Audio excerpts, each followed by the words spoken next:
nesta ação penal 502.62.12.82, depoimento do senhor Paulo Roberto Costa. Senhor Paulo, o senhor está sendo acusado de um crime pelo Ministério Público Federal. Na condição de acusado, o senhor tem o direito a permanecer em silêncio, o senhor não é obrigado a responder nenhuma questão. No entanto, como já foi trazido aos autos, o senhor celebrou um acordo de colaboração premiada com o Ministério Público Federal e nessas condições, pela nossa legislação, o senhor fazendo esse acordo, se comprometendo a revelar o que o senhor sabe, o senhor abre a mão o direito ao silêncio no seu depoimento. Correto, excelência. Certo? Como há uma solicitação, a previsão legal de que o senhor renuncie a esse direito na presença do seu advogado, eu também vou pedir a manifestação do defensor nesse momento. Se puder alcançar o microfone, doutor.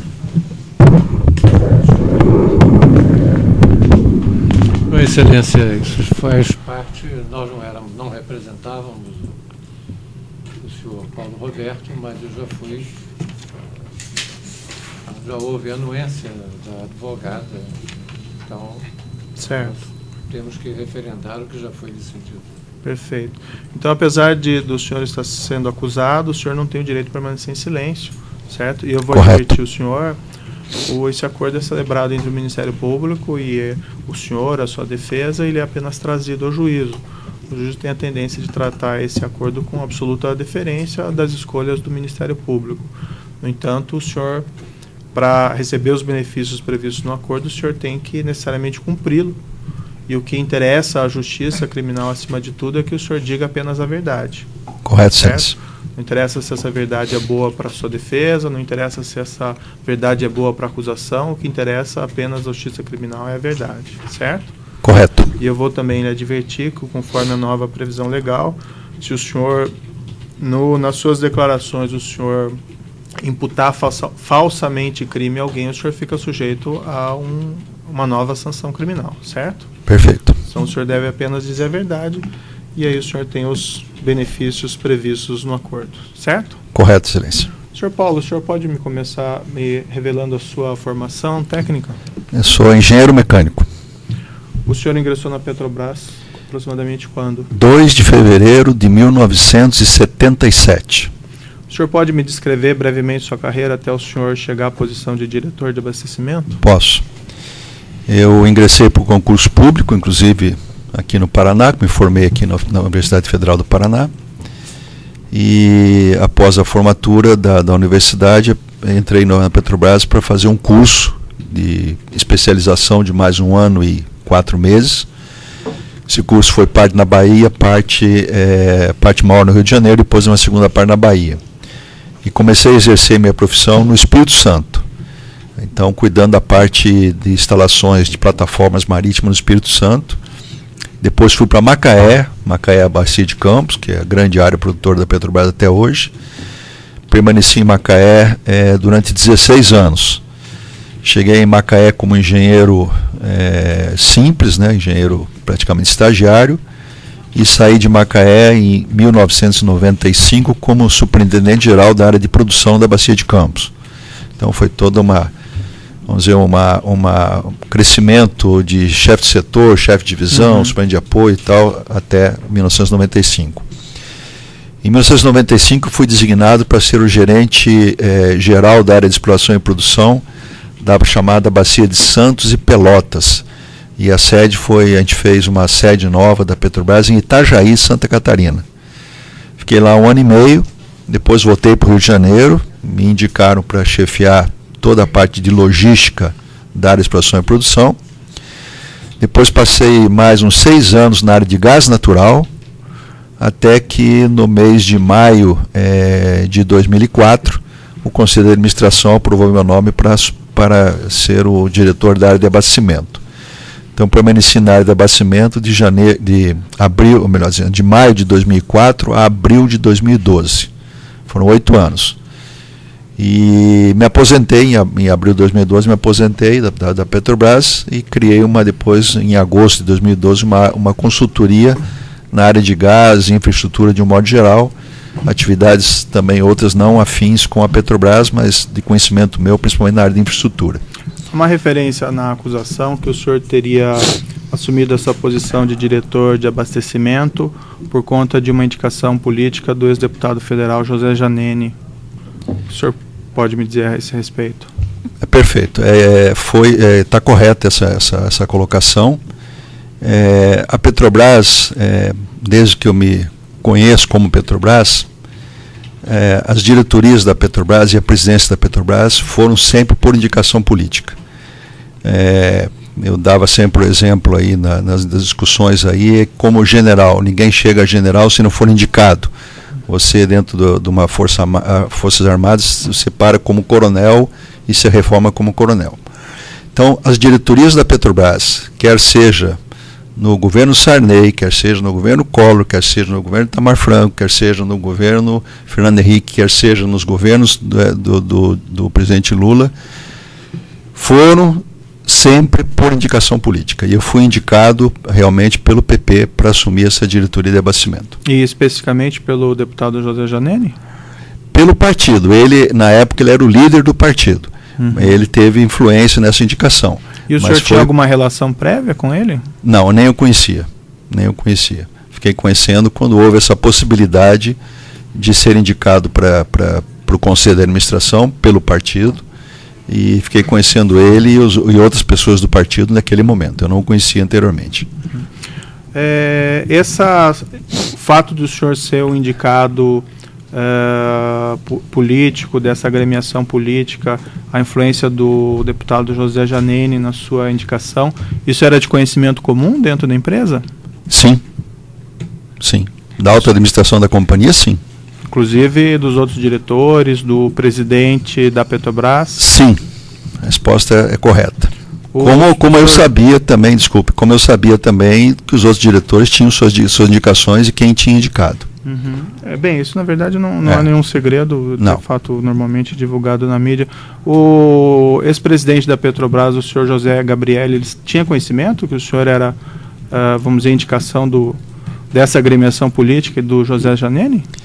Quando eu entrei na diretoria da Petrobras, o presidente era o José Dutra. Certo. Não era o Gabriel. O Gabriel só assumiu a presidência da companhia em 2005. Então, quando eu entrei em 2004, era o José Eduardo Dutra, o presidente da Petrobras. E ele sabia, como também depois o presidente Gabriel também sabia. Não era desconhecimento deles, não. Certo. Esse processo aqui em particular diz respeito a supostos desvios ocorridos de valores da Petrobras através de empresas contratadas pela Petrobras. Antes só de lhe indagar a esse respeito, eu vou fazer o seguinte alerta: esse processo nós não estamos tratando de autoridades com foro privilegiado, porque essas autoridades estão sujeitas à competência do Supremo Tribunal Federal. Então, nas suas respostas, eu vou pedir ao senhor que o senhor não decline nome de autoridades sujeitas ao foro do Supremo Tribunal Federal. Perfeito. Certo? O senhor pode se referir a agentes políticos, agentes públicos, mas não vamos nomeá-los por uma questão aí de respeito ao Supremo Tribunal Federal. Evidentemente, isso vai vir a público no momento adequado, segundo as decisões do Supremo Tribunal Federal. Perfeito. Certo?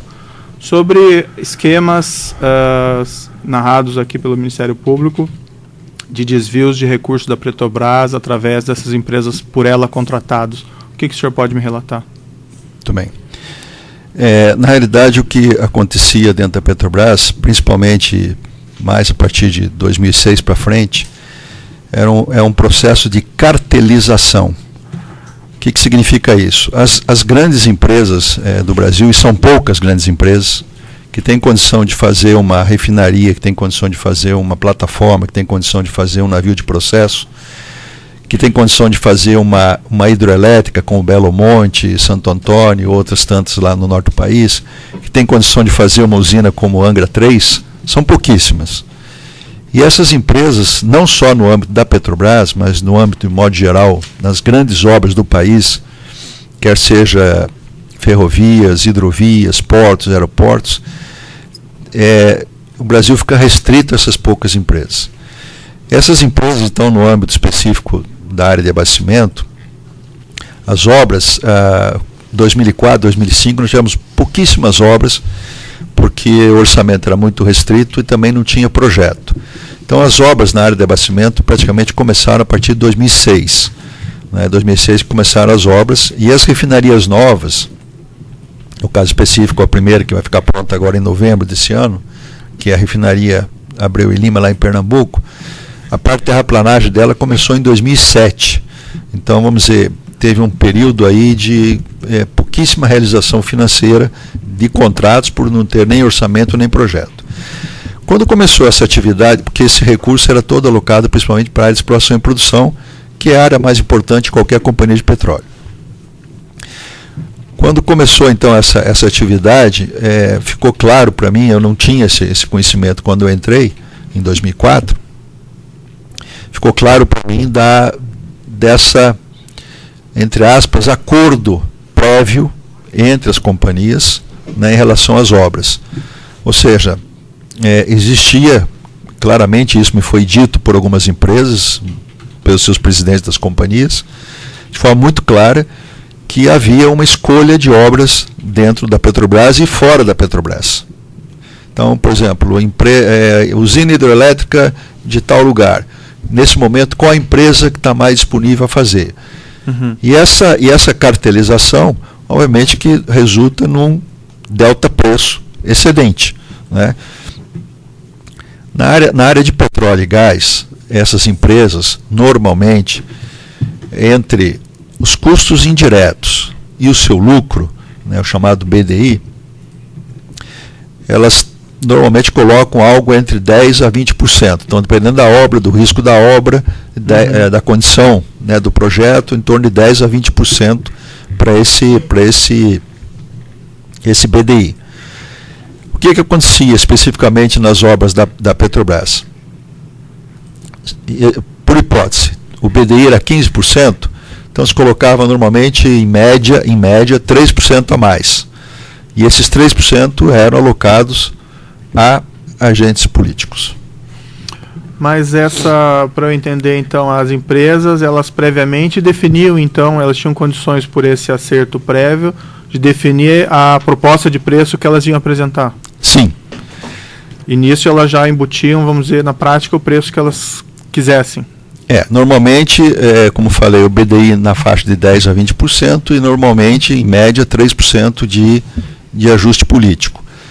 A Petrobras, em paralelo, a área de engenharia que conduz as licitações da Petrobras, vamos dizer, todas as licitações da área de abastecimento de grande porte são conduzidas por outra diretoria, que não era a diretoria de abastecimento, que é a diretoria de serviço. Ela presta esse serviço para a área de abastecimento, como presta também para a área de exploração e produção, e às vezes para a área internacional e para a área de gás natural. Então existe uma diretoria que faz essa atividade. O que ela faz nessa atividade? Ela pega o cadastro da Petrobras, escolhe as empresas que vão participar do processo licitatório, faz a licitação, então é nomeada uma comissão de licitação, a coordenação da comissão de licitação é dessa diretoria, então ela faz a licitação. Tem uma outra equipe nessa mesma diretoria que faz o chamado orçamento básico, então em cima do projeto que foi verificado, a Petrobras faz um valor inicial que ela acha que é viável fazer aquela obra, o orçamento básico que a gente chama. E esse orçamento básico, a Petrobras considera valores razoáveis se a obra estimada a R$1 bilhão, por exemplo, a Petrobras é razoável um acima até 20% e um valor abaixo até mais 20%, menos 15%, nessa média. Uhum. Então são valores que a Petrobras acha razoável. Então, normalmente, se a empresa deu 25%, normalmente esse contrato não vai ser executado com esse valor. Então, se essa empresa que deu 25% é o valor melhor que tem, chama essa empresa para tentar reduzir para 20% ou menos. Então, vamos dizer, essa é a diretoria que faz também essa parte de orçamento. Sim. Fez o orçamento, fez a licitação, abre o preço para todas as empresas ao mesmo tempo, e ali define-se, então, vamos dizer, o primeiro colocado, segundo colocado, terceiro colocado, não quer dizer que define o ganhador naquele momento. Porque se o preço estiver muito acima ou muito abaixo, pode ser que quem deu o preço muito abaixo ou muito acima não vai ganhar aquela licitação. Uhum. Então é dessa maneira que funciona. Mas esses 3%, então, em cima desse preço, iam para a distribuição para agentes públicos, isso? Perfeito. Mas e como foi definido esse 3%, esse repasse? Foi algo que precedeu a sua ida para lá ou surgiu no decorrer? Possivelmente já acontecia antes de eu ir para lá. Possivelmente já acontecia antes, porque essas empresas já trabalham para a Petrobras há muito tempo, né? E como eu mencionei anteriormente, as indicações de diretoria da Petrobras, desde que me conheço como Petrobras, sempre foram indicações políticas. Na minha área, os 2 primeiros anos, 2004 e 2005, praticamente a gente não teve obras muito de pouco valor, porque não tinha orçamento, não tinha projeto. Quando começou a ter os projetos para obras realmente de maior porte, principalmente inicialmente na área de qualidade dos derivados, qualidade da gasolina, qualidade do diesel, que foi feito em praticamente todas as refinarias, grandes obras com esse intuito, me foi colocado lá pelas empresas, né, e também pelo partido, que dessa média de 3%, o que fosse diretoria de abastecimento, 1% seria repassado para o PP.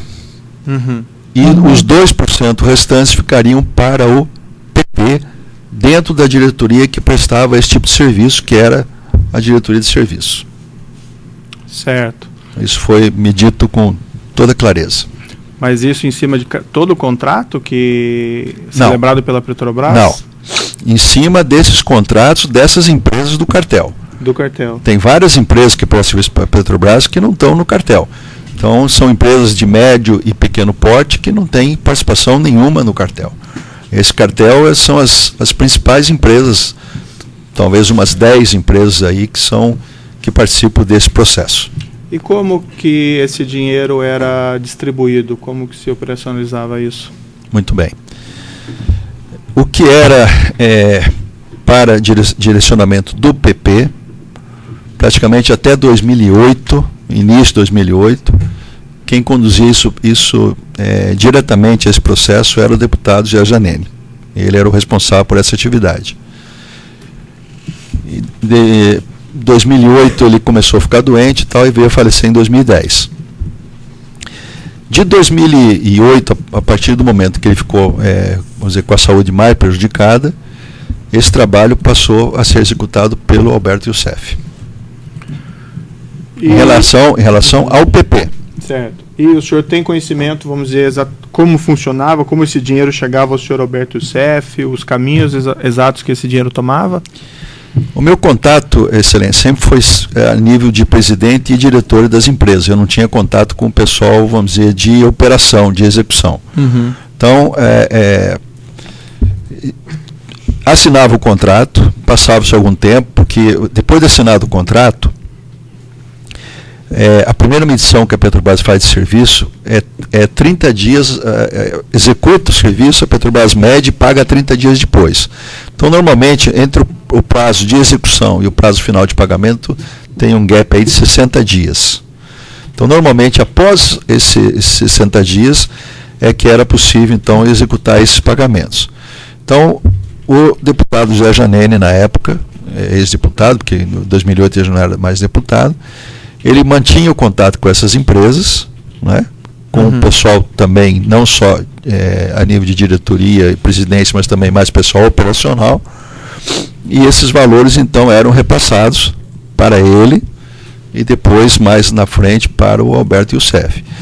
Agora, dentro das empresas tinha o pessoal que operacionalizava isso. Esse pessoal eu não tinha contato, não fazia contato, não tinha conhecimento desse pessoal. Então, o que acontecia? Vamos dizer, o Alberto Janene fazia esse contato e esse dinheiro, então, ia para essa distribuição política através deles. Agora... O senhor não se encarregava dessa parte da distribuição política? Nunca fiz isso. E os diretores também da Petrobras também recebiam parcela desses valores? Olha, em relação à diretoria de serviços, né, todos sabiam que tinha um percentual desses contratos da área de abastecimento, dos 3%, 2% eram para atender ao PT, através da diretoria de serviços. Outras diretorias, como Gás e Energia e como exploração e produção, também era um PT. Então se tinha PT na diretoria de exploração e produção, PT na diretoria de gás e energia e PT na área de serviços. Então o comentário que pautava lá dentro da companhia é que, nesse caso, os 3% ficavam diretamente para o PT. Não tinha participação do PP, porque eram diretorias indicadas tanto para execução do serviço quanto para o negócio, PT com PT. Uhum. Então, o que rezava dentro da companhia é que esse valor seria integral para o PT. A diretoria internacional tinha indicação do PMDB. Então, tinha também recursos que eram repassados para o PMDB, na diretoria internacional. Certo, mas a pergunta que eu fiz especificamente é se os diretores, por exemplo, o senhor recebia parte desses valores? Sim. Então, o que normalmente, em valores médios, acontecia? Do 1%, que era para o PP, em média, obviamente que dependendo do contrato podia ser um pouco mais, um pouco menos, 60% ia para o partido, né? 20% era para despesas, às vezes nota fiscal, despesa para envio, etc, etc. São todos valores médios, pode ter alteração nesses valores. E 20% restante era repassado 70% para mim e 30% para o Janene ou o Alberto Youssef. E como é que o senhor recebia a sua parcela? Eu recebia em espécie, normalmente na minha casa, ou no shopping, ou no escritório, depois que eu abri a companhia minha lá de consultoria. Como que o senhor, quem entregava esses valores para o senhor? Normalmente o Alberto Youssef ou o Janene. E na parcela pertinente não a esse 1%, o senhor sabe quem fazia essa distribuição? Quem era também o senhor Alberto Youssef? Eu não sei se ele fazia diretamente ou tinha alguém que fazia para ele. Essa informação eu não tenho. Eu não sei lhe informar. Não, estou dizendo, isso o senhor está mencionando de 1% que cabia, segundo o senhor, ao PP. Isso. Perfeito. E para as outras agremiações políticas, o senhor sabe quem eram os distribuidores? Dentro do PT, a ligação que o diretor do PT tinha, de serviço tinha, era com o tesoureiro na época do PT, o senhor João Vacari. A ligação era diretamente com ele. No PMDB, né, da diretoria internacional, o nome que fazia essa articulação toda chama-se Fernando Soares. É o conhecido também como Fernando Baiano, é isso? Perfeito. Isso acontecia também em relação a empresas ligadas à Petrobras, subsidiárias? Bom, ligados à Petrobras tem a BR, que eu não tenho conhecimento de nenhuma atividade lá, e tem a Transpetro. A Transpetro tem alguns casos de repasse para políticos, sim. A Transpetro. O senhor, por exemplo, da Transpetro, que o senhor disse que o senhor conhece mais, o senhor chegou a receber também vantagem? Recebi. Propina em decorrência desses contratos da Transpetro? Recebi uma parcela da Transpetro. Recebi. O senhor pode ser mais Recebi, específico? Se eu não me engano, foram R$500 mil. Quem pagou o senhor? O presidente da Transpetro, o Sérgio Machado. Isso foi aproximadamente quando? As datas, talvez eu tenha dificuldade um pouco aqui de lembrar, porque são muitas datas, mas se eu não me engano, alguma coisa talvez como 2009, 2010, acho eu por aí. Mas o senhor recebeu em uma única oportunidade? Na Transpetro, sim, numa única oportunidade. E o senhor sabe me dizer o motivo, por que ele foi pago? Sei, foram pagos esses foi valores? devido à contratação de alguns navios, e essa contratação depois ela tinha que passar pela diretoria de abastecimento. Então foi devido a essa contratação de navios pela Transpetro. E esse valor ele foi entregue diretamente pelo senhor Sérgio Machado? Foi entregue diretamente por ele no apartamento dele no Rio de Janeiro. O senhor mencionou que o senhor deixou a Petrobras em 2012, isso? Em abril de 2012. Mas o senhor continuou a receber valores decorrentes desse, vamos dizer, esquema? Tinha algumas pendências de recebimento a partir da minha saída da Petrobras, a partir de abril de 2002, tinha algumas pendências, e foram feitos alguns contratos com a empresa Mídia Consultoria, que eu abri em agosto, esses contratos, agosto de 2002, esses contratos foram feitos no ano de 2013, e eu recebi algumas pendências ainda através de contratos, vamos dizer, de prestação de serviço com essas empresas. Sim, a resposta é sim. Esses contratos, então, teriam sido feitos para, vamos dizer, ter uma justificativa para os repasses à sua empresa e ao senhor? Perfeito. Mas esses valores eram relativos aos valores que lhe eram devidos anteriormente? Perfeitamente. Decorrentes desse esquema que o senhor mencionou, dos 3%, isso. do 1%? Em cima do 1%, né? Certo. Perfeito. E há uma referência na denúncia a um veículo que o senhor Alberto Youssef teria adquirido para o senhor pode me esclarecer? Posso. Essa era uma pendência também que ainda tinha de recursos para receber do Alberto Youssef, e ele achou conveniente naquele momento repassar esse recurso através da compra desse veículo. Foi repasse de dívida do Alberto Youssef para comigo. Mas dívida decorrente daquele 1% que o senhor mencionou anteriormente. Perfeitamente. Esses valores que eram pagos pelas empreiteiras, pelo que eu entendi, então eram pagos diretamente pelas empreiteiras para a remuneração desses agentes públicos. Vamos dizer, passavam pelos intermediadores, mas não era um dinheiro que passava para a Petrobras e a Petrobras... Não. Passava direto vamos dizer, das empresas, através de pessoas para os agentes. Não tinha nada, não passava nada pela Petrobras. Que empresas que participavam desse cartel que o senhor mencionou? Odebrecht, Camargo Correia, Andrade Gutierrez, IESA, Engevix, Mendes Júnior, UTC. Isso está tudo na declaração que eu dei aí, talvez tenha mais aí. O senhor mencionou que o senhor fazia tratativas com os diretores, presidentes dessas empresas diretamente, isso? Perfeito. E eles tinham conhecimento dessa remuneração? Sim. Por exemplo, da Camargo Correia, com quem o senhor tratava? Camargo Correia tratava-se com o Eduardo Leite. A OAS também participava desse... A OAS também participava. Com quem que o senhor tratava? Léo Pinheiro. A UTC? Ricardo Pessoa. Na Odebrecht? Rogério Araújo e Márcio Faria. Queiroz Galvão também participava? E Delfonso Colares. Queiroz Galvão participava. E Delfonso Colares. Uma empresa consta como depositante em contas do senhor Alberto Youssef, Toyo Cetal? Sim, Júlio Camargo. Toyo Cetal também participava do processo, cartelização. Galvão Engenharia também? Galvão Engenharia, Ayrton participava. Andrade Gutierrez? Andrade Gutierrez participava também. Inicialmente eu não lembro o nome da pessoa anteriormente, depois foi Paulo Dalmaso. A IESA o senhor mencionou agora? IESA também participava. Lembra o nome da pessoa? Eu não estou lembrando o nome agora da pessoa. Está no depoimento aí do Ministério Público, mas agora eu não estou lembrando o nome da pessoa. E a Engevix?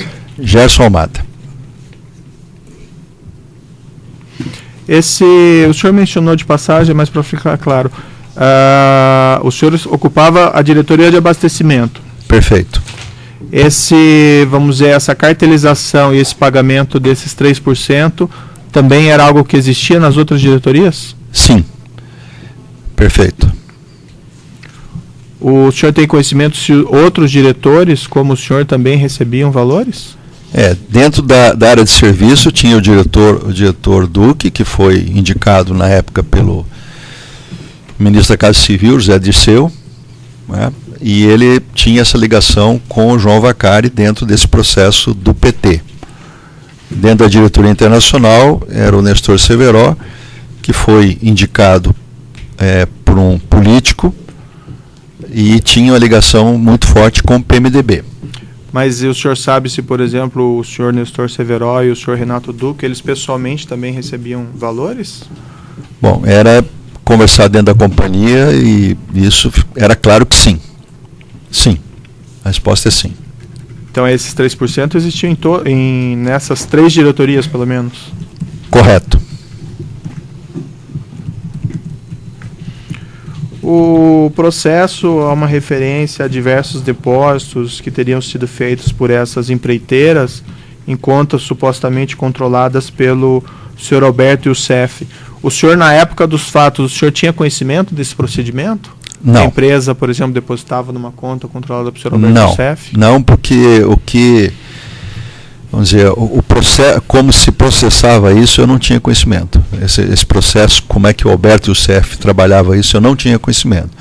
Então, vamos dizer, ele repassava para mim os valores meus, repassava para os políticos os valores dos políticos.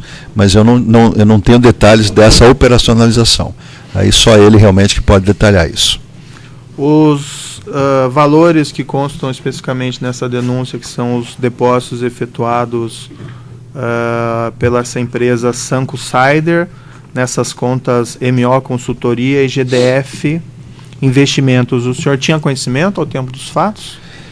Como é que eu conheci a empresa Sanco Sider? Como eu falei, me aposentei em abril de 2012 e por volta de novembro ou dezembro de 2012, numa reunião em São Paulo, na sede da GFD Investimentos aí, com o Alberto Youssef, ele me apresentou o seu Márcio Bonilho, que eu não conhecia quando trabalhava na Petrobras. Quando foi, desculpe? Novembro ou dezembro de 2012. Eu me aposentei em abril de 2012. Ele me apresentou o seu Márcio Bonilho nessa época. E qual o objetivo dessa apresentação? Como eu tinha criado uma empresa de consultoria e eu mantinha relação com várias outras empresas, não só na atividade de petróleo, porque o que a Sanco Sider fornece serve para fábrica de papel, para uma siderurgia, para qualquer tipo de empresa, que são tubos e conexões de modo geral. E aí o objetivo então do seu Márcio Bonilho era fechou um contrato comigo, existe um contrato fechado com a Costa Global, que se fosse, vamos dizer, se eu conseguisse novos clientes, eu teria uma participação, um percentual de 5%, que é de praxe em consultoria esse valor, sobre a venda que fosse realizada. E ele estava dentro do próprio contrato, eu teria um pagamento de R$10 mil mensais para poder operacionalizar esse trabalho todo, conversar com as pessoas, viajar, etc. Esse contrato foi assinado ou em dezembro ou em janeiro de 2013 e teve, eu acho que 3 ou 4 faturas pagas pelo seu Márcio Bonilho, então em torno de 30 ou 40 mil reais, e depois ele me ligou dizendo: Paulo, eu estou com dificuldade financeira de caixa, não vou poder conseguir o contrato.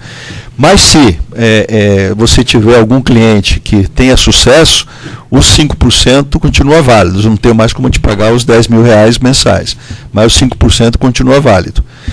Mas eu não consegui, naquele momento, nenhum cliente se interessou naquele tipo de compra para ele apresentar uma proposta, que seria a apresentação de proposta.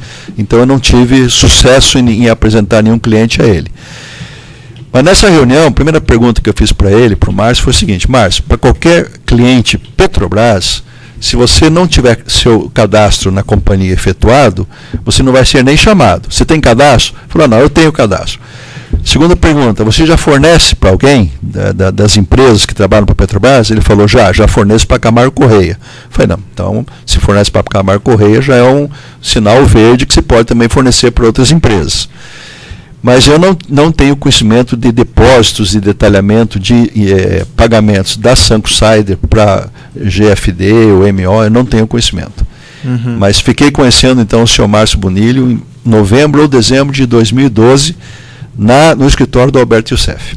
Então o senhor não tem conhecimento se esses pagamentos feitos pela Sanco Sider para MO e para GFD estavam, vamos dizer assim, inseridas dentro daquele procedimento de distribuição dinheiro do senhor Alberto Youssef? Não tenho conhecimento. Pelo que o senhor falou, o senhor não conhecia detalhes desse procedimento de distribuição? Não conhecia, não tinha esse detalhamento. Eu tinha o que eu sabia é que a parte para os políticos, o grupo político, parte tinha de despesas, depois outra parte, uma parte era para mim, uma parte para ele. Mas o detalhamento dessas operações eu nunca tive acesso e nunca perguntei para ele esse detalhamento. E como é que o senhor sabe, por exemplo, que as pessoas recebiam?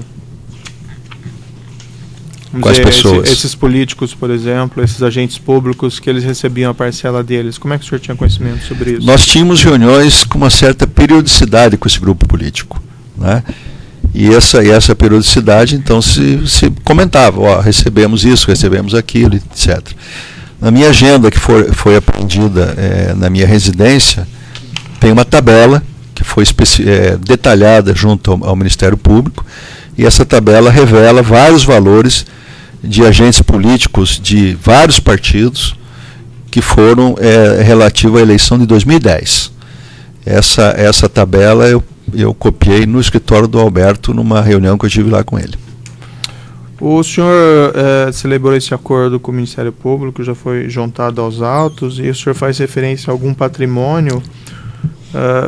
Primeiro, esses 23 milhões de dólares que o senhor teria em contas na Suíça, o senhor admitiu a existência desses valores? Perfeitamente. E como já assinei também um documento junto ao Ministério Público para a devolução integral desses valores. O senhor também admitiu a existência de uma conta no Royal Bank of Canada, em Caimã, isso? Perfeito. Também já assinado documento de devolução total do valor. Esses valores que o senhor tinha nessas contas eram provenientes de, vamos dizer, vantagens indevidas que o senhor recebeu? Perfeito. Por seu trabalho, em decorrência do seu trabalho como diretor na Petrobras? Certo. E o senhor também faz uma referência a uma lancha Costa Azul, em nome da empresa Sunset? Isto. E um terreno que o senhor teria adquirido em Mangaratiba? Isso. A lancha já foi também devolvida, e esse terreno foi pago em valores aí pertencentes às minhas contas aí, valores legítimos, já foi pago também, o Ministério Público já coletou esses valores. Mas esse patrimônio o senhor adquiriu então com produto dessas vantagens devidas que o senhor recebeu? Esses dois patrimônios, sim. E esses valores que foram apreendidos na sua residência, que era 762 mil reais, cerca de 180 mil reais e mais 10 mil euros, qual que era a origem desses valores? A parte de euros e de dólar eram valores meus, né, dólar que eu tinha durante a vida toda guardado, e euros tinha 10 mil euros lá de uma viagem que eu fiz à Europa, tinha feito há pouco tempo. Os outros eram 700 e poucos mil reais, eram valores não corretos.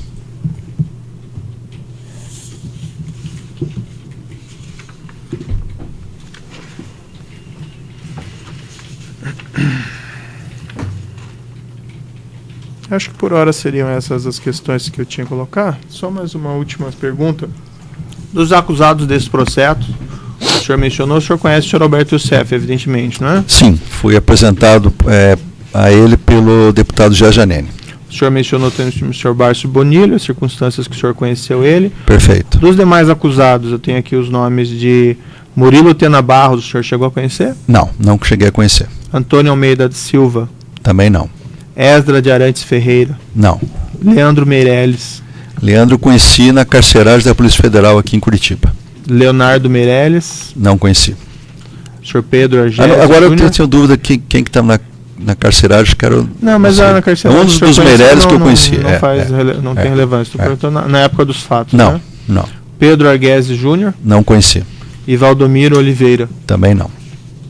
Certo. Então, eu vou passar as perguntas do Ministério Público e, eventualmente, ao final, eu faço mais algum questionamento. Perfeito. Voltando à ingerência que o senhor tinha na condição de diretor, né, nos procedimentos licitatórios e ao processo de cartelização, o senhor poderia nos explicar como que ocorria a nomeação das comissões de licitações nas obras de interesse da diretoria de abastecimento? Pois não. Dentro da área de diretoria de serviços, para cada licitação era feita uma comissão. E essa comissão era indicada normalmente pelo diretor da área de serviços. Então existe normalmente um coordenador e às vezes 2 ou 3 membros. E para as obras de refinaria, normalmente tinha um membro que era da diretoria de abastecimento, mas não era indicação minha, era grupo técnico que participava. Eu nunca indiquei nenhum membro para a comissão. Mas dentro de uma comissão dessa, quem manda na comissão é o coordenador. Então a posição do coordenador é que realmente prevalece. Mas as comissões todas eram indicadas pela diretoria de serviço. E o senhor tinha, a partir do processo de cartelização mencionado pelo senhor, em algumas oportunidades, o senhor incluía ou pedia para incluir empresas na comissão ou para excluir empresas do certame? Às vezes você tinha, vamos dizer, empresas, ocorreu, vamos dizer, de eu ter reuniões dentro da companhia, às vezes até reuniões com representantes de grupo político, para inclusão de empresas em licitações. E aí sempre mencionava, só pode ser incluída essa empresa se ela tiver capacidade técnica, administrativa, financeira, etc., e a comissão aprovar, porque a comissão era autônoma nessa. Claro que uma solicitação de um diretor da Petrobras pesava, mas a comissão podia chegar à conclusão que essa empresa não podia entrar naquele certame licitatório. Então, às vezes, a gente teve esse pedido de colocação de empresas, como também de empresas de menor porte, como nós tivemos uma fase, Vossa Excelência, que nós começamos a colocar empresas de menor porte para poder quebrar um pouco esse cartel. Parece até um pouco de demagogia falar isso, mas é verdade, foi feito isso. E essas empresas de menor porte, então, tivemos muita dificuldade para incluí-las.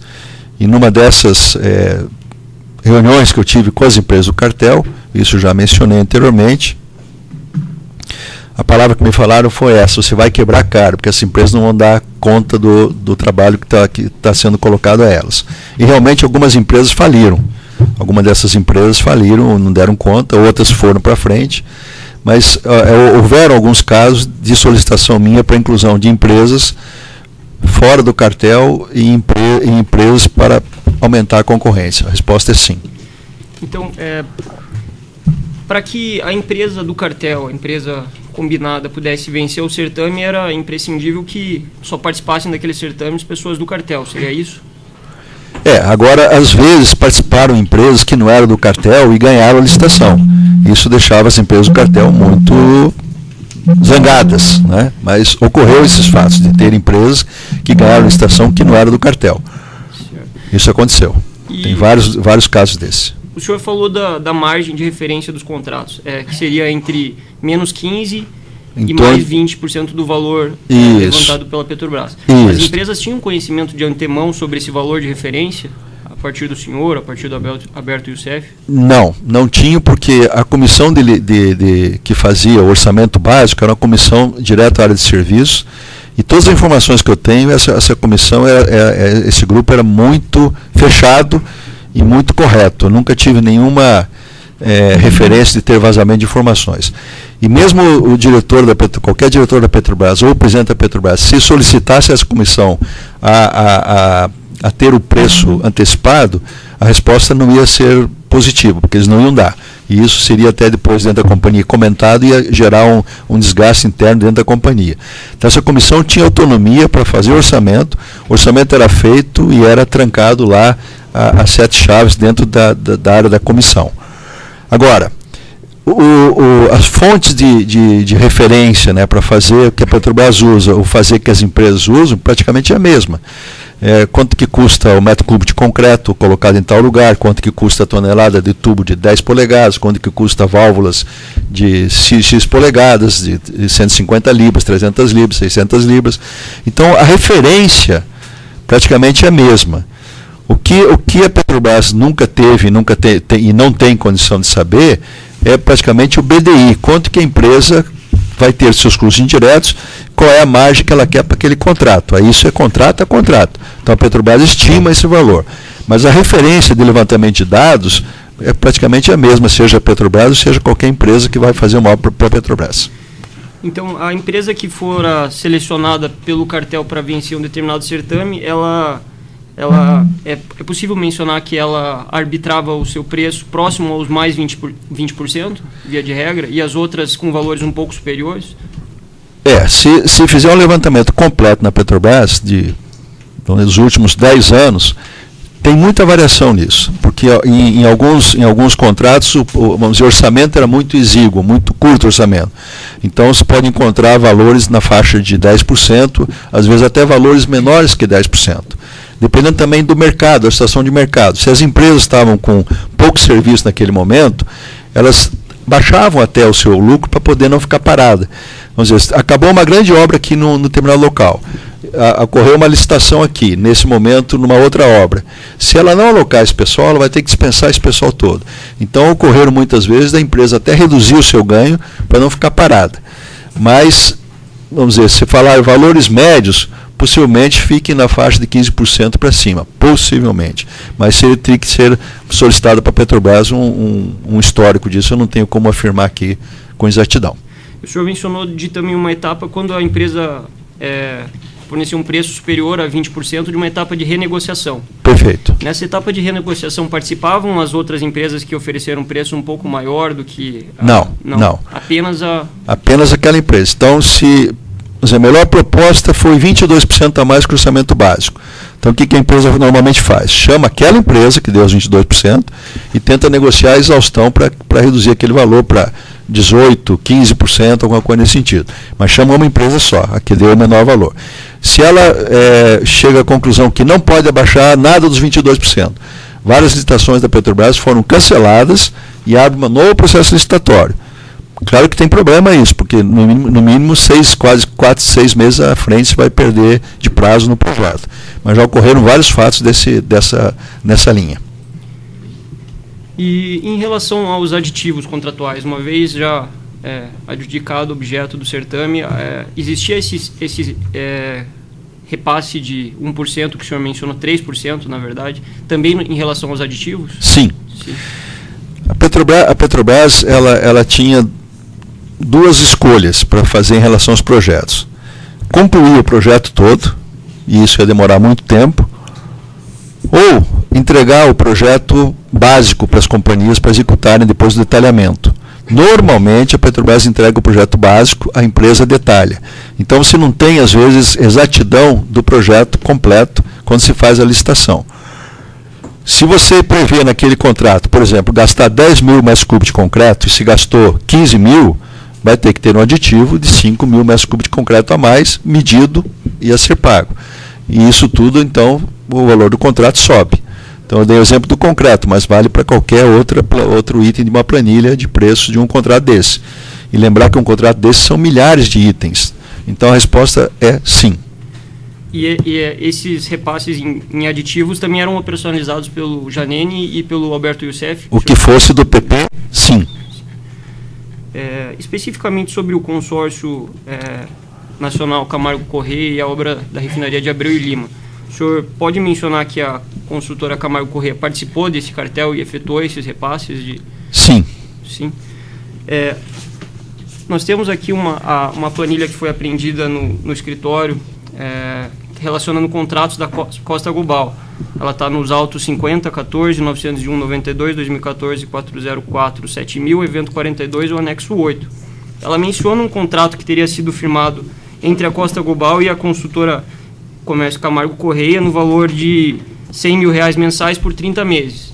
Esse contrato, especificamente, ele foi um contrato que visou o recebimento de propinas pelo senhor após a saída da diretoria de abastecimento? Sim.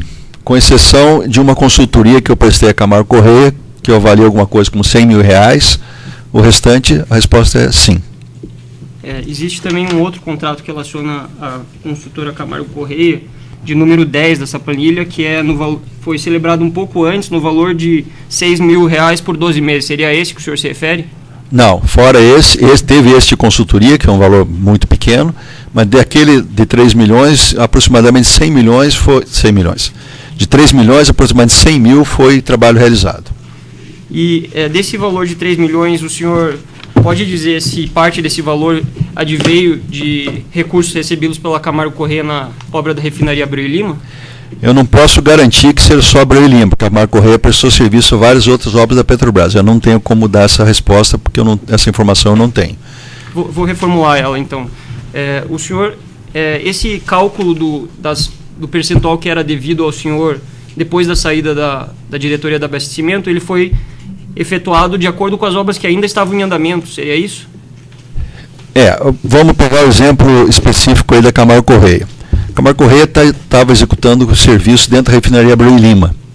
Quando eu saí da Petrobras em abril de 2012, a refinaria Abreu e Lima estava com cerca de 30% realizado. 70% foi realizado depois da minha saída de lá. Obviamente que após eu sair da Petrobras, ninguém mais, ou não houve mais aporte nenhum para mim, no futuro, vamos dizer, de abril de 2012 para frente, em relação a coisas que estavam sendo realizadas daquela data para frente. Esses depósitos são coisas que foram realizadas para trás. Então eram pendências não realizadas até abril de 2012. Não teve depois de abril de 2012, eu não era mais diretor, a Camargo Correia ou qualquer empresa não ia fazer nenhum repasse para mim se eu não era mais diretor da companhia. Então todos esses repasses eram referentes a serviços realizados anteriores a abril de 2012. E o cálculo desse repasse era efetuado, de acordo com o que o senhor falou, tão logo a empreiteira recebia o pagamento da Petrobras. Era deduzido 1% e distribuído na forma que o senhor explicitou, seria isso? Perfeito. Normalmente 10 dias, uma semana, aproximadamente. Esse valor de 3 milhões eram referentes a pagamentos que tinham sido efetuados a Camargo Correia antes da sua saída da diretoria de abastecimento, mas que ainda não haviam sido repassados ao senhor. Perfeito.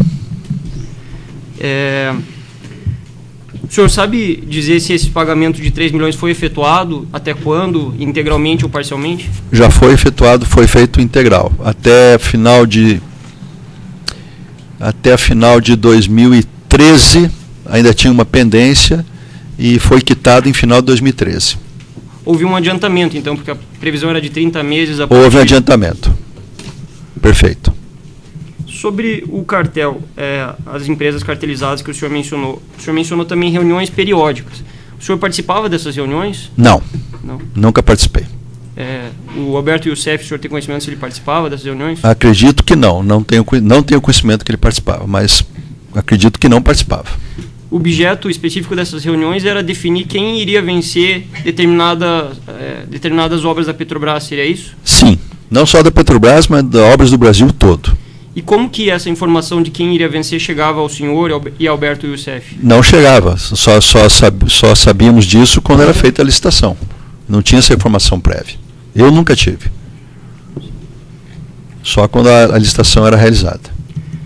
O senhor mencionou, especificamente sobre a empresa Sanco Sider, o senhor mencionou que veio a conhecer o senhor Márcio Bonilho em 2013? 2012? Não, 2012, novembro ou dezembro de 2012, numa reunião lá no escritório do Alberto Youssef, São Paulo. Sem prejuízo a conhecer o sócio, Márcio Bonilho, o senhor havia em algum momento anterior solicitado que essa empresa fosse cadastrada perante a Petrobras? Nem conhecia essa empresa. Não, a resposta é não. Nunca conheci, essa empresa não era do meu conhecimento. Eu não conhecia a Sanco Sider antes dessa apresentação que o Alberto me fez lá no escritório de São Paulo. Foram levantadas algumas, no laudo recentemente juntado pela Polícia Federal, foram levantadas algumas inconsistências no cadastramento, né, da Sanco Sider no CRCC. Correto. O senhor saberia dizer a razão disso, se alguém teria interferido, talvez de uma outra pasta de serviço? O senhor não tomou conhecimento disso? Não. A parte de cadastramento toda da Petrobras, quer seja para a empresa prestadora de serviço, quer seja para a empresa fornecedor de produto, né, o Sanco Sider, a maior parte é fornecedor de produto, é feita através de uma área de cadastramento, que é o CRCC, que você acabou de mencionar. Essa área de CRCC pertence à diretoria de serviços. Então, vamos dizer, a minha área, ou a área de exploração e produção, ou a área de gás natural, não participava e não participa desse processo. Esse é um processo que é conduzido integralmente pela diretoria de serviço. Então, se teve alguma inconsistência, algum erro, alguma coisa, compete à diretoria de serviço explicar esse fato. Só antes de prosseguir, nós vamos interromper aqui a gravação por causa do tamanho do arquivo.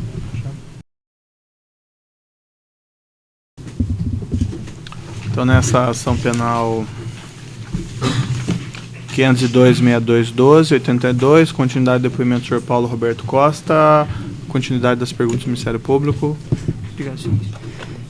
O senhor referiu a construtora Camargo Correia do diretor Eduardo Leite. Seria ele o contato do senhor na construtora para esses fins de repasse? Eu conheci outras pessoas da Camargo Correia, mas a pessoa que eu tinha mais contato, tinha mais, vamos dizer assim, tive mais reuniões, foi com o Eduardo Leite. Tinha também o presidente lá da companhia, que era o Dalton, que eu participei de algumas reuniões com ele, mas esse tipo de contato era direto com o Eduardo Leite. O senhor debatia abertamente sobre esses repasses? Não, com ele? não. Eu tive várias reuniões com ele, mas muitas reuniões mais do lado técnico. Essa parte operacional eu não chegava a discutir nem com ele, nem com nenhum outro diretor ou presidente de qualquer outra companhia. Quem discutia isso com ele seria... Ou José Janene ou Alberto Youssef. Ou com outras pessoas dentro da companhia, não necessariamente só com essa pessoa, né, possivelmente. O senhor sabe dizer se ele é conhecido pelo apelido de Leitoso? Eu não sabia disso. Soube depois pela imprensa, aí, algumas informações que saíram pela imprensa, mas não tinha essa informação. Sobre a empresa GFD, o senhor soube de repasses de empreiteiras para a GFD, inclusive no interesse da obra de Abreu e Lima? Não tinha conhecimento desse assunto. E o senhor saberia dizer se o recurso que foi utilizado para a compra do veículo Range Rover, de que contrato ele adveio? Não, porque esses valores todos, vamos dizer, eram valores que somavam uma quantidade X, mas eu não teria como saber se veio de A, de B ou de C, contrato A, B ou C, não teria como saber. Eu não sei responder essa pergunta. O senhor sabe como ele foi adquirido? Se diretamente pelo Alberto Youssef, por intermediários, em dinheiro, depósito? Também não sei, porque o meu contato foi só com o Alberto nesse processo. Eu não tive mais contato com ninguém, a não ser com o Alberto e com o gerente lá da agência. Eu não tive contato com nenhuma outra pessoa a respeito desse tema.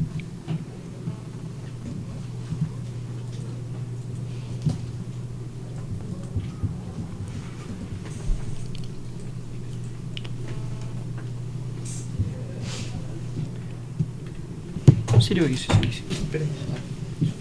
Tem alguma indagação? Daí só no microfone.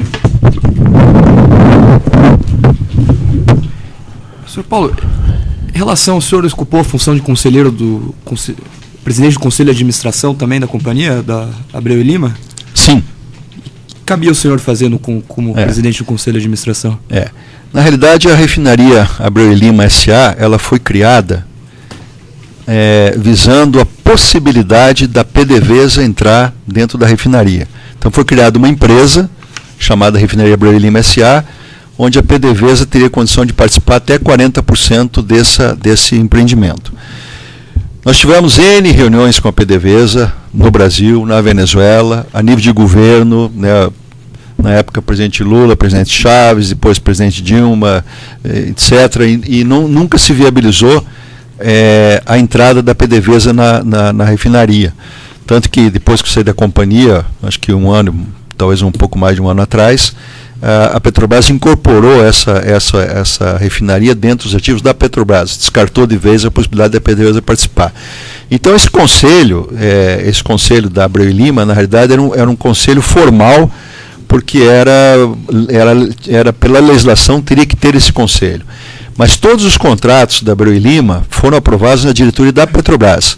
Então, fazia o formalismo da Abreu e Lima, desse aí, processo legal, que era Abreu e Lima S.A., uma S.A., mas como a PDVSA não entrou, então todo o processo era aprovado na diretoria da holding, da Petrobras. Entendi. E em relação ao contrato de Abreu e Lima, cabia ao senhor a fiscalização dos aspectos técnicos do projeto? Não. Como é que funciona o que eu vou mencionar agora? Vale tanto para a área de refino, como vale para a área de gás e energia, quanto vale para a área de exploração e produção. Essas áreas, abastecimento, exploração e produção e gás e energia, são chamadas na indústria área de negócios, áreas fins, melhor dizendo, da companhia, né? E tem as áreas intermediárias ou área de suporte. A área de serviço é uma área de suporte. Então, por exemplo, projetos. Quer seja de uma refinaria, quer seja de uma plataforma, quem faz o projeto básico da Petrobras é o Centro de Pesquisa da Petrobras, o CEMPES, fica na Leroy Fundão, lá no Rio de Janeiro. O CEMPES era ligado à área de serviço. Quem faz a contratação desses projetos todos é a área de serviço, tanto para a área de exploração e produção, quanto a área de refino, área de gás e energia, etc. As áreas fins, elas têm orçamento. Então, o orçamento é aprovado pelo Conselho de Administração, que no ano de 2014 a área de abastecimento tem X bilhões para gastar, a área de AIP tem Y e assim por diante.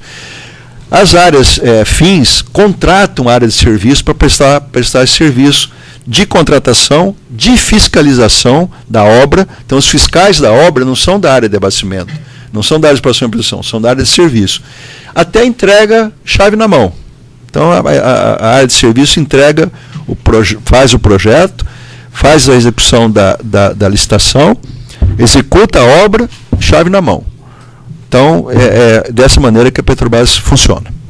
Mas qual que era a atribuição da sua diretoria, do seu cargo, em relação a esse contrato especificamente, objetivamente?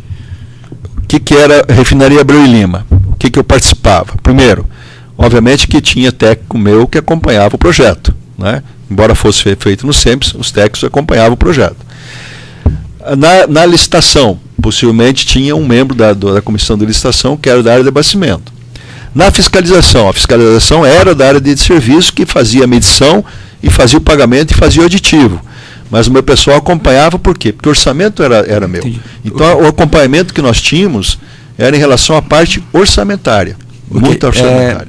Em relação a propriamente a MO Consultoria, o senhor falou que não tinha conhecimento da empresa. Não. Mas o senhor tinha conhecimento que o Alberto Youssef utilizava de empresas para emitir nota fiscal para circular o dinheiro da propina. O que eu conhecia lá do Alberto Youssef era a GFD, que eu tive algumas vezes lá, né? E sabia que ele tinha uma rede de hotéis, hotel em Londrina, hotel em Aparecida do Norte, hotel lá na Bahia, e sabia que tinha também participação numa empresa de turismo, que era a Marsans. Mas esse detalhamento de como ele fazia as operações, ele nunca me falou e eu nunca perguntei para ele. Sabia que tinha um valor para notas fiscais, o senhor mencionou. Não, sim. Que é para isso, mais ou menos, para pagar. Imaginava isso, mas eu não tinha conhecimento. Como operacionalizava, não. A função operacional cabia ao Alberto Youssef. Correto. Eu não tinha conhecimento de detalhamentos dessa operação. Em relação a um documento apreendido em sua residência, inclusive mencionado a denúncia, tem uma planilha que consta a rúbrica entrada, primo, entre outras coisas. Queria que o senhor desse uma olhada.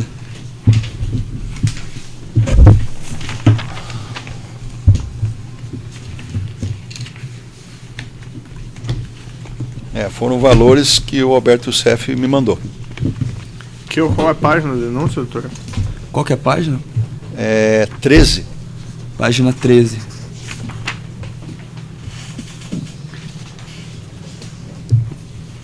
Esses valores, quando o senhor ainda era da Petrobras, né? Isso aí antes de 2000. Não, está aqui, 17 de 12 já tinha saído. Eu saí da Petrobras no mês de abril de 12.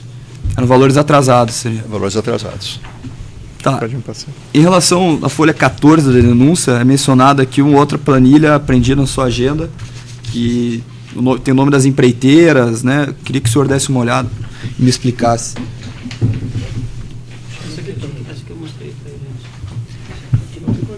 Não, tem a menção só, a questão da Toyo Cetal, do...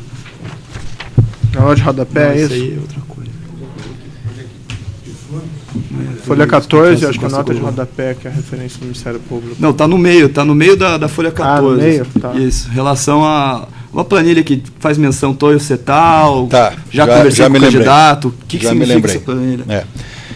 Isso aqui, teve um candidato ao governo do Rio de Janeiro, que me procurou.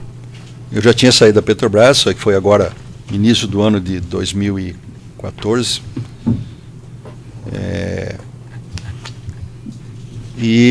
O objetivo é que eu preparasse para ele um programa de governo na área de energia e infraestrutura de um modo geral. E eu participei de, acho que umas 3 reuniões com esse candidato, lá do Rio de Janeiro, como outras pessoas também participaram, e foi listada uma série de empresas que podiam contribuir com a campanha para o cargo político que ele estava concorrendo. E essa planilha, então, foi intermediava essas contribuições de campanha para... Não, ele me contratou para fazer o programa de energia e infraestrutura de um modo geral do governo. Listou uma série de empresas, algumas que eu tinha contato, outras não. Por exemplo, Hope, RH, eu nunca tive contato com esse pessoal, nem sei quem são essas pessoas. Mendes Júnior conheço, o TC conheço, Constran, nunca tive contato com Constran, Engevix conheço, IESA conheço, Torre Cetal conheço. E foi solicitado que houvesse a possibilidade dessas empresas participarem da campanha, e me foi dito naquele momento pelo candidato, isso foi, posso Certo, mas colocar. é só uma questão, isso não é objeto, né, só doutor? pontual, Por que só- nós estamos ok. então tratando disso? Não, tudo bem. Em relação... Então, era isso, era uma Tá. candidatura para o Rio de Janeiro. Ok. E pessoa de João Cláudio Genu, o senhor conhecia? Conhecia como assessor parlamentar do Janene, que foi depois incluído no projeto todo lá do Mensalão, e aí ele se ausentou aí do mercado, ficou fora do mercado devido que ele ser réu do Mensalão. Sem mais perguntas, excelência. Defesa do senhor Paulo quer fazer perguntas primeiro ou quer falar no final, doutor? No final. Então, dos outros presentes na mesa, tem perguntas?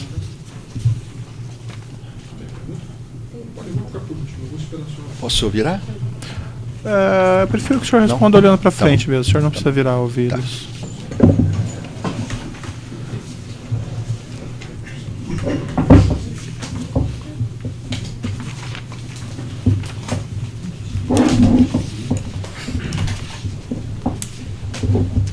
Pela defesa dos réus Leonardo Meirelles, Leandro Meirelles, Esdra Arantes e Pedro Argés Júnior. Quando o senhor for guindado a essa função de diretor da Petrobras, o senhor foi guindado por suas competências técnicas ou porque já se sabia que o senhor estava propenso a participar, eventualmente, de corrupção dentro da empresa? O Conselho de Administração da Petrobras, ela examina a sua competência técnica, e eu, nos 27 anos de companhia, antes de exercer a diretoria de abastecimento, todos os cargos que eu exerci dentro da companhia foram especificamente por competência técnica. Então, eu fui principal gerente da maior unidade de produção da Bacia de Campos, né, de 1990 a 95, por exclusiva competência técnica. Como eu mencionei aqui, para chegar à diretoria da Petrobras, não basta competência técnica. Se não tiver a indicação política, não chega. Então, o objetivo sempre do Conselho é olhar a capacidade técnica e a indicação política que dá suporte àquela indicação.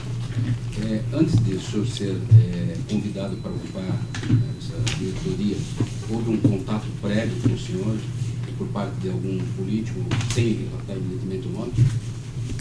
Sim, dos políticos do PP, sim.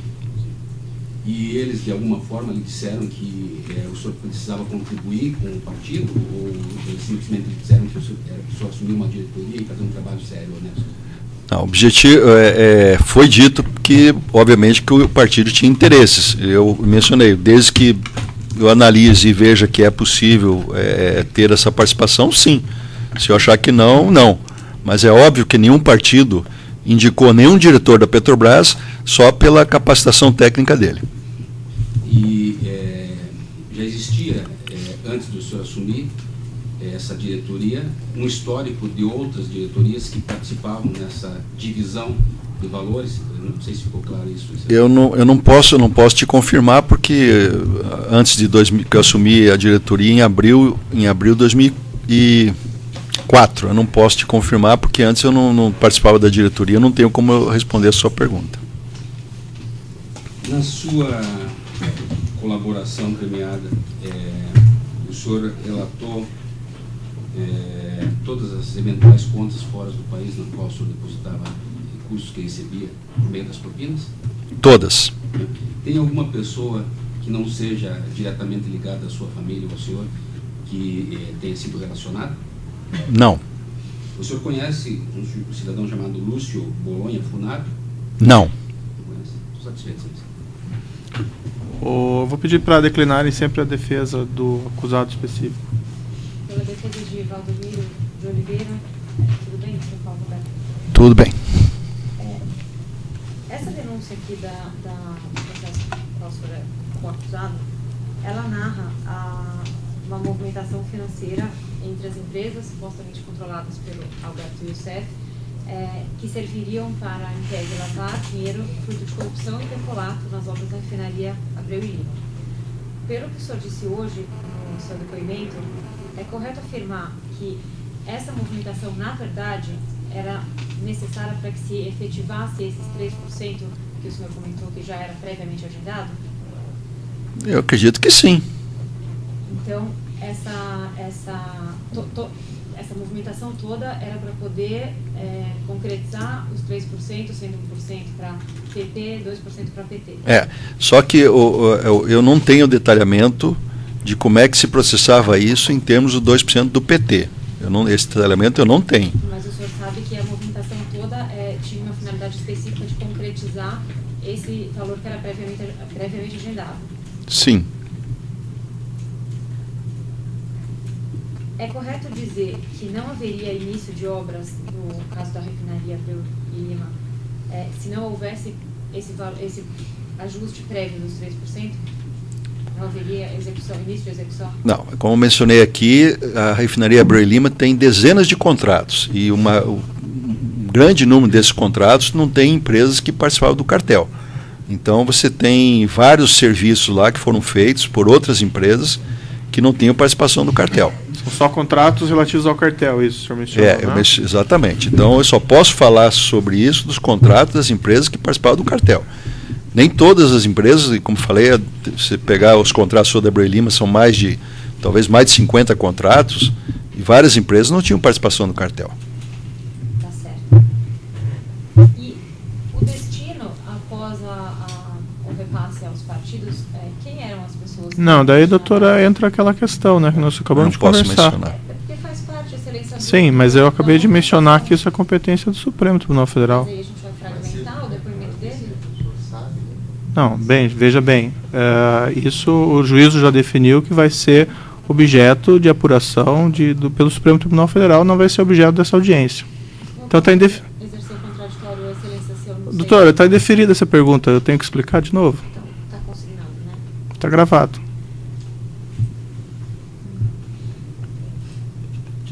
Desses repasses que o senhor recebia após ter saído da Petrobras, algum valor que o senhor recebeu, o senhor repassou a algum político? Não. Satisfação. Outros da mesa têm perguntas? Pelo réu Márcio Bonino. Daí, doutor, só no microfone daí, por gentileza, tem que se aproximar da mesa. Bonino, não há perguntas. Tá, certo.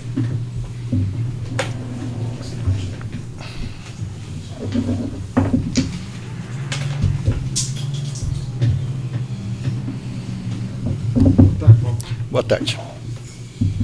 Paulo, tem umas perguntas pelo Alberto Chefe. Pois não. Vou iniciar, depois meu colega vai complementar. Se o senhor puder esclarecer, essa denúncia trata especificamente de uma questão, ela inicia dizendo aqui que havia um grupo que se organizou para praticar crimes na Petrobras, ou seja, superfaturamento de obras. Então, você bem objetivo em relação à denúncia. Primeiro, com relação ao Alberto Chefe, o senhor disse que ele começou a participar a partir do ano de 2008. Isso. 2008.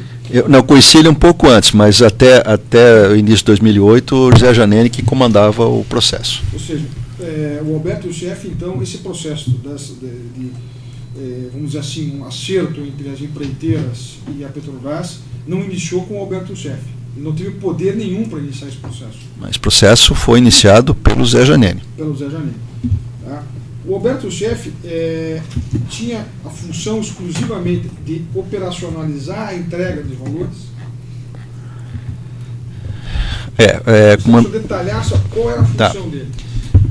Muito bem. Fechava-se um contrato, né, de uma empresa de cartel. Tinha essa relação de 1% para o PP. A empresa era a empresa X.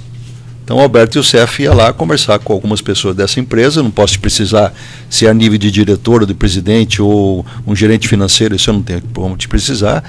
Ele conversava com essa pessoa e fazia então essa operacionalização para o repasse para os agentes políticos. Ou seja, após já estar definido, não foi ele quem definiu o contrato e não era quem definiu o percentual também que se estabelecia de propina aos agentes públicos. Não, o agente público já tinha dentro do 1% definido que era 60%. Ok. Então, indicações dentro dessas empreiteiras partiam de quem? Não entendi a sua pergunta, Quais desculpa. indicações, As doutor? pessoas, eu vou reformular. O senhor disse que ele procurava pessoas nas empreiteiras para conversar para pegar o dinheiro, não é isso? Correto. O que indicava essas pessoas das empreiteiras para o Roberto? Procure fulano que ele vai fazer isso. Como é que era feito esse mecanismo? Isso eu não sei. Não sabe? Não sei o que lhe dizer. Possivelmente através de um diretor que tinha contato, e aí esse diretor não executava diretamente esse processo, ele indicava alguém para executar o processo. Mas esse detalhamento, eu não acredito que seja político que tenha sido feito, que se faria isso. Eu acho que alguém dentro da empresa. Dentro da empresa, mas eu não posso, eu não tenho, esse detalhamento eu não tenho. As empresas sabiam que esse dinheiro que estava sendo pago também ia para a agente público. Sim. Eles tinham convicção de que esse dinheiro ia financiar políticos e campanhas políticas. Certamente. Sim, a resposta é sim.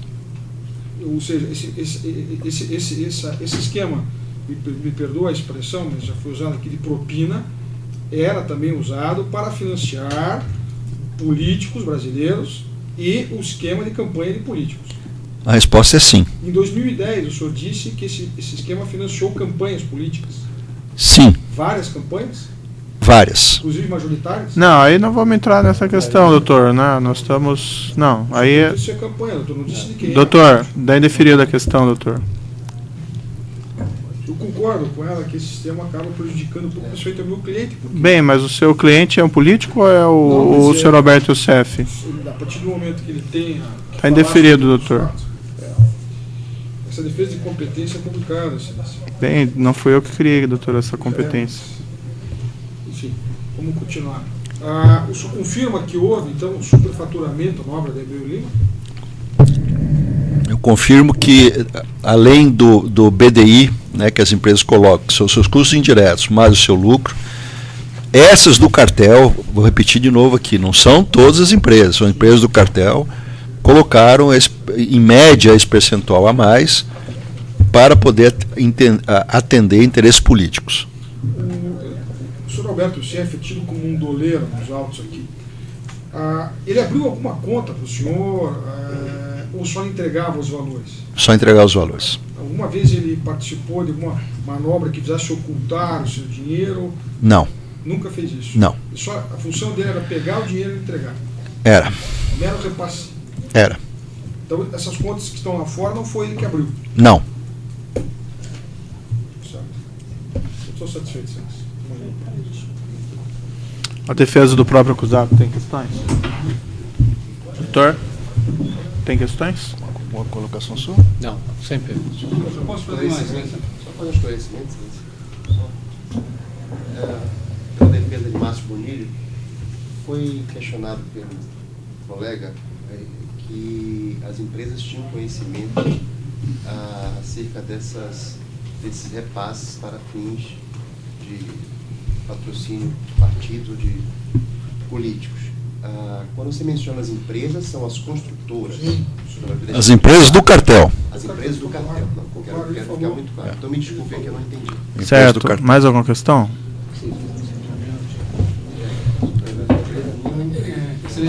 Eu queria saber do interrogado se os editais de licitações eram dirigidos especificamente a algumas construtoras, se eram os funcionários das construtoras que montavam os editais das concorrências. Não, quem faz isso é a Petrobras. Então a diretoria de serviço, através da comissão de licitação, ia no cadastro, escolhia as empresas de acordo com a complexidade da obra, de acordo com o valor da obra aproximado, que já se tinha ideia, etc. Separava as empresas. Então, quem fazia tudo isso era a comissão de licitação interna da companhia, da Petrobras.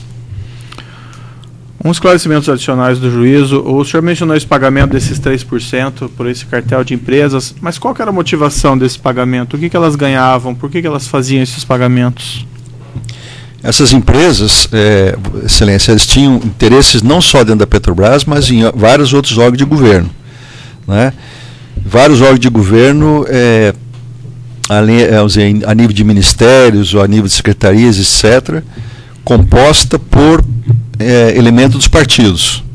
Então, vamos dizer, se ela deixasse de contribuir com um determinado partido naquele momento, Isso ia refletir em outras obras a nível de governo que os partidos não iam olhar isso com muito bons olhos. Então, vamos dizer, esse seria um interesse mútuo dos partidos, dos políticos, das empresas, porque não visava só a Petrobras, visava hidrovias, ferrovias, rodovias, hidrelétricas, etc, etc.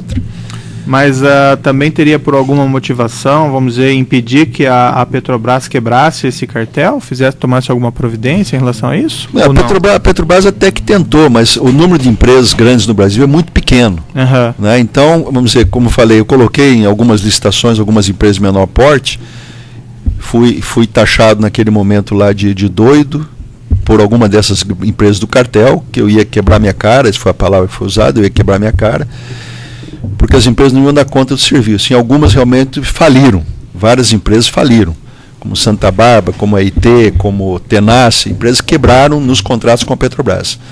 Outras foram para frente. Uhum. Né? Então, vamos dizer, agora não tinha interesse nenhum dessas empresas abrir para outras empresas, porque iam perder, vamos dizer, um nicho de mercado que elas já tinham na mão deles, né? E se essas empresas não concordassem em pagar essa vantagem, esses valores, tinha alguma consequência? Bom, não... Alguma delas, alguma vez, vamos dizer, se recusou a fazer esse pagamento? Nunca. Houveram alguns atrasos, mas deixar de pagar, nunca tive conhecimento que deixar de pagar, devido a esses interesses maiores a nível de Brasil. O senhor mencionou de passagem, eu acho que eu não havia indagado, a Mede Júnior também participava desse cartel? Sim. E com quem que o senhor tratava na Mede Júnior? Eu falei lá no Ministério Público o nome da pessoa agora, Sérgio Mendes. Essa cartelização em obras funcionava em toda, praticamente, não era só na refinaria Abreu Lima, funcionava em outras obras também da Petrobras? Da Petrobras e fora da Petrobras. Na Repara, aqui no Paraná, houve isso também? Houve. Como deve ter ocorrido também em Angra 3, como deve ter ocorrido na construção de hidrelétricas lá no norte do país, como deve ter ocorrido em rodovias. Pelo que eu entendi, o senhor recebia, vamos dizer, a vantagem que vinha para o senhor fazia parte de um pacote maior. O senhor não sabia especificamente, eu estou recebendo isso por conta da Abreu Lima, ou estou recebendo por causa da Repar? Não, esse controle eu não tinha esse controle? Não tinha, nunca tive. E o senhor sabe se o senhor Roberto Seff tinha esse controle? Acredito que sim. E o Janene possivelmente sim. O senhor gostaria de falar algo ao final do seu depoimento? Ainda? Algum esclarecimento, alguma questão? O senhor não esclareceu qual a consequência que haveria para as empreiteiras se elas não pagassem, não explicou. Acho que explicou, né, doutor? Ficou claro, Posso repetir? Pode repetir, então? Posso. Bom, primeiro que essas empresas tinham interesse em outros ministérios capitaneados por partidos. E como eu falei, essas empresas são as mesmas que participam de várias outras obras a nível de Brasil, quer seja em ferrovias, rodovias, aeroportos, portos, usinas de hidrelétrica, etc. Saneamento básico, Minha Casa Minha Vida, ou seja, todos os programas a nível de governo, nos ministérios, têm políticos de partidos. Se você cria um problema de um lado, pode-se criar um problema do outro. Então, no meu tempo lá, eu não lembro de ter nenhuma empresa ter deixado de pagar. Houveram alguns atrasos, né, empresas do cartel, mas deixar de pagar, nunca deixaram. Só posso complementar? Se as empreiteiras não pagassem, elas certamente seriam prejudicadas por não pagar, é isso? Não, o que a Petrobras ia fazer de prejuízo para elas? Atrasar uma medição? Alguma coisa nesse sentido? Conjectura. Né? Mas eu acho que é mais a nível de outras atividades. Certo. Né? E a vantagem também para elas era a questão que elas podiam, vamos dizer, acertar o lucro delas, então, pelo cartel. Sim, certo. Porque prejudicando uma concorrência real, então, uma licitação real. Porque pelo BDI, a Petrobras não tem condição de saber qual é a empresa, qual é o BDI que ela tem, os seus custos indiretos, qual o lucro que ela quer naquela obra, etc. Não dá para saber. Mas, nesse sentido, Vossa Excelência tem razão. Isso refletiria naquilo que o senhor mencionou, da questão do preço médio praticado, se fosse verificado em obras, daria um percentual elevado, então, próximo? Sim. Podia ser um percentual menor. Sim. O senhor gostaria de dizer alguma coisa ainda em sua defesa? Queria dizer só uma coisa, Vossa Excelência, que eu mencionei isso já para o Ministério Público. Eu trabalhei na companhia há 35 anos. 27 anos do meu trabalho foram trabalhos técnicos e gerenciais, e que eu não tive nenhuma mácula nesses 27 anos. Né? Se houve né, erro, foi a partir da entrada minha na diretoria, por envolvimento, né, com grupos políticos, principalmente, que, usando a oração de São Francisco aí, que é dando que você recebe, né, eles usam muito isso. Né? Então, esse envolvimento político, que tinha, depois que eu saí não posso mais falar, mas que tinha em toda a diretoria da Petrobras, é uma mácula dentro da companhia. Que eu acho que esse processo todo que nós estamos discutindo aqui é um processo que vai visar melhorar esse país. E eu acho que é um processo complicado, é um processo difícil, é um processo longo, mas que no momento que eu decidi, né, fazer a delação premiada, foi com o objetivo, e discutimos muito já com os procuradores sobre esse tema, foi com o objetivo que a gente tenha no futuro um Brasil melhor para todos nós. Porque, repito, em 27 anos de companhia não tem nenhuma mácula no meu currículo. Infelizmente, hoje tem. E eu espero que seja superado aí, que o Brasil consiga superar com essa ajuda que eu estou dando e que todos os outros vão dando, e principalmente vocês que têm competência e autoridade para melhorar esse país. Só uma questão adicional, se era em todos os critérios, em todas as licitações das empresas cartelizadas tinha esse repasse ou era só em alguma? Acho que já foi mencionado, né? Em todo o contrato já foi mencionado, então não tem necessidade. Pode ter algum contrato que talvez o valor não seja 3%, seja 2% ou 1%. Certo, mas já foi respondido, tudo, aí não tem. Tudo. Bem, então eu declaro encerrado o depoimento do senhor Paulo Roberto Costa, e assim, também deixando claro que esse processo visa apurar crimes praticados contra a Petrobras, né? A Petrobras, em princípio, seria vítima desse processo. Então não existe aí qualquer... Vamos dizer, a intenção realmente é trazer a verdade e tirar dela as consequências que forem cabíveis, certo? Então pode interromper.